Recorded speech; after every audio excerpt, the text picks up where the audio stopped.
The 2000s brought a revolutionary shift in roller coaster engineering, Intamin's hydraulic launch system, and another manufacturer, but we'll get to that later. Rather than relying on traditional chain lifts or magnetic systems, this system used a hydraulic launch, with a motor, compressed nitrogen to fling trains down the track with quick acceleration. It was explosive and, for many, unforgettable. And for years it defined the extreme thrill category of coaster design. But in 2025, the demolition of Kingda Ka's Six Flags Great Adventure marked the end of an era, and the launch system itself is rapidly becoming a piece of the past. Kingda Ka, once the world's tallest and second fastest roller coaster, was imploded earlier this year, standing at 456 feet tall and launching riders to 128 miles per hour in just over 3 seconds. It was the ultimate expression of hydraulic launch technology for the time. Its closure and demolition not only shocked enthusiasts, but it also illustrated the cost and complexity of maintaining big, massive rides. Cedar Point completed the transformation of Top Thrill Dragster into Top Thrill 2, replacing its hydraulic launch system with a new LSM triple launch.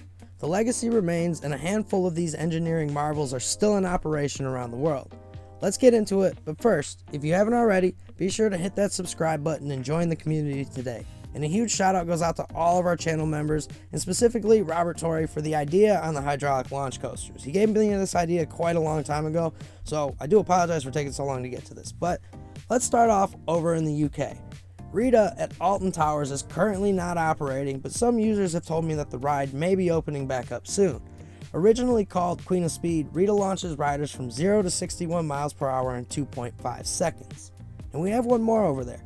Stealth at Thorpe Park delivers a more intense experience to some, hitting 80 miles per hour in under 2.5 seconds and climbing up a 205-foot top hat. These two remain Europe's best examples of Intamin's hydraulic past. Now, going around the world a little more, Furious Baco in Spain remains one of the most unusual. It's a winged coaster with a launch and relentless forces that make this one pretty unique if you ask me. I would love to get over there and ride this coaster. But we still have more Intamins around the world. Speedmonster in Norway launches riders to 62 miles per hour, offering Scandinavian thrills with punchy airtime.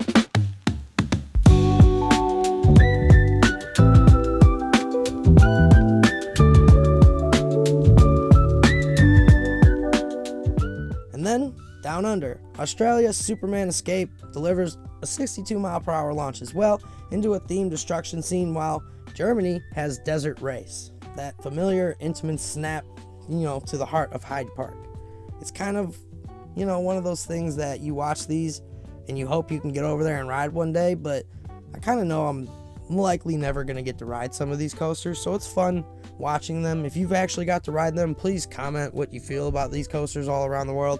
I'll get to ride some of them maybe, but the likelihood all of them are still operating by the time I get around the world to do it, pretty slim to none. It would be awesome, but if you've actually got to ride some of these coasters, comment down below which ones are your favorites. And now, let's bring it back to the United States. We have at Knott's Berry Farm Accelerator, which holds a special place in coaster history. Not only was it one of the first hydraulic launch coasters, but it also served as a test platform for the faster launches later, used on Top Thrill Dragster. You can watch some of the old videos on YouTube, from the park where people were watching these test runs, hit up to 117 miles per hour. Obviously, the ride doesn't operate at that speed, and it's had some downtime over the years. These hydraulic launches seem to have that issue. It's a reoccurring theme all across the industry with these things, which is probably why they're getting phased out, guys. But we have a couple more to get to. HersheyPark's Storm Runner is like the perfect hydraulic launch acceleration, but it also has a really good layout, launching from 0 to 72 miles per hour in just 2 seconds before diving into a whole bunch of different elements. That top hat's awesome. They have so many cool things out there at Hershey Park, but this ride was one of my favorites. It just kind of stands out, and it's arguably one of the best hydraulic launch coasters, period. And then we have Iowa's Lost Island theme park. Matugani is a relocated ride from South Africa that reintroduced hydraulic launch thrills in a compact layout. It's got real tight turns, quick little airtime pops. Head on over to Lost Island, and if you're ever in the area, guys, I'm hoping that we get by there soon. Hopefully. But now we're going to get to the crown jewel of the remaining hydraulic launch coasters. Formula Rossa at Ferrari World Abu Dhabi. This is one of the fastest coasters in the... Oh, wait, I'm sorry, guys. This is the fastest coaster in the world at 149 miles per hour. It showcases the peak capability of Intamin's technology, and it's also kind of unique because riders must wear goggles due to the wind and the speed, and the launch is so intense that some people have said it kind of feels like a jet takeoff. I don't know. Let me know if you guys have rode it. I have never had the chance. But despite all of these great coasters out there and how much everybody loves these hydraulic launches and how punchy they are, there are downsides. Hydraulic systems require massive maintenance efforts. Their complex mix of pumps, accumulators, cables, and catch cars often lead to a lot of downtime. As a result, many parks are opting for LSM systems. Though LSMs don't quite have like that same explosive punch that we all love, they're a little more reliable, fewer moving parts, and they're lower operationally for cost. Now, remember when I said there was another manufacturer out there who also made a couple? Intamin dominated the large-scale hydraulic launch coaster market, but Vekoma also experimented with the concept in the early 2000s, bringing motorbike-style launchers to Europe.